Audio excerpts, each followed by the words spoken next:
اللہ نے ان کے دلوں اور کانوں پر مہر لگا دی اور ان کی آنکھوں پر پردہ ہے اور ان کے لیے بڑا عذاب ہے۔ یہ آیت ان لوگوں کے بارے میں ہے جو ضد اور ہٹ درمی کی وجہ سے حق کو قبول نہیں کرتے۔ جب کوئی شخص بار بار حق کو جھٹلائے تو اللہ ان کے دل، آنکھیں اور کان ایسے کر دیتا ہے کہ اب وہ حق کو نہ دیکھ سکتے ہیں، نہ سن سکتے ہیں، نہ سمجھ سکتے ہیں۔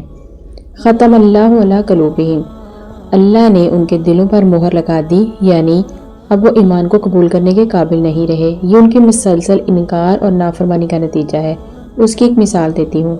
ایک آدمی اپنے آپ کو کمرے میں بند کر لیتا ہے، کھڑکیاں دروازے سب بند، باہر سے آوازیں دیتے ہیں دروازہ کھولو، مگر وہ اپنی ضد میں نہیں کھولتا۔ باہر تازہ ہوا، روشنی اور خوشبو ہے، لیکن اندر رہنے والا شخص باہر نہیں آتا۔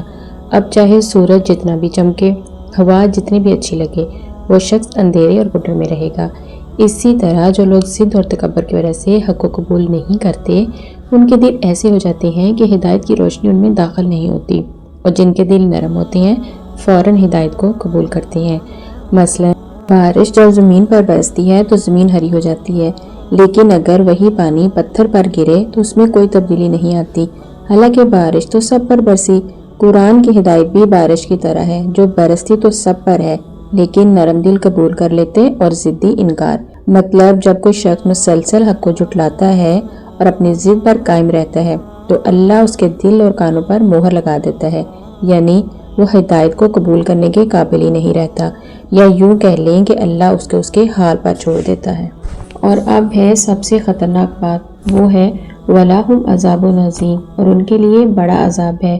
قرآن پاک میں ہے، اور جو میرے ذکر سے منہ موڑے گا اس کے لیے تنگ زندگی ہوگی۔ مطلب جو اللہ کی دی ہوئی ہدایت کو قبول نہیں کرے گا اس کے لیے دنیا اور آخرت دونوں میں عذاب ہوگا۔ استغفر اللہ۔ قرآن پاک میں کئی قوموں کے انجام کا ذکر ہے، جیسے قوم عاد، قوم سمود اور قوم لوط۔ یہ سب ضد و نافرمانی میں اتنا آگے بڑھ گئے کہ اللہ نے انہیں دنیا میں ہی تباہ کر دیا۔ حدیث میں آتا ہے، نافرمانوں کے لیے قبر جہنم کی کھڑکی بن جاتی ہے، جہاں سے انہیں ہر وقت عذاب دکھایا جاتا ہے۔ قرآن پاک میں ہے، جہنم میں ان کے لیے آگ، کھولتا پانی، زنجیریں اور ہمیشہ کے لیے عذاب ہوگا۔ اللہ ہمیں ایسے لوگوں میں شامل ہونے سے بچائے اور ہمیں ہدایت پر چلنے کی توفیق دے، آمین۔ الحمدللہ آج ہم نے سورۃ البقرہ کا ایک رکوع مکمل کر لیا ہے۔ کل انشاءاللہ ہم دوسرا رکوع شروع کریں گے، اس لیے اکاؤنٹ کو فالو کر لیں۔ جزاک اللہ خیرا کثیرا۔